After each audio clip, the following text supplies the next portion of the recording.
Kami ang Dagut Mangyan Team ng Oriental Mindoro. Kami ang Team Kalingap!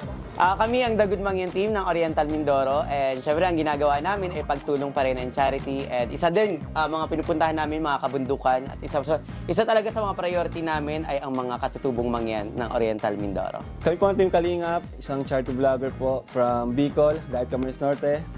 And yun po, tumutulong po kami sa mga taong nangailangan. Yung perang papanalunan po. Siyempre, mag-import siya ng charity po namin.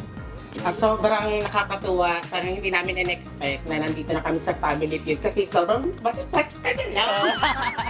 Kaya thank you so much. Syempre, yung mapapanalunan namin dito na premyo na cash is para din sa aming mga katutubong mangyan. So wala kaming makukuha doon kahit na piso. Kung makuha man namin yung jackpot doon, para sa kanilang lahat yun.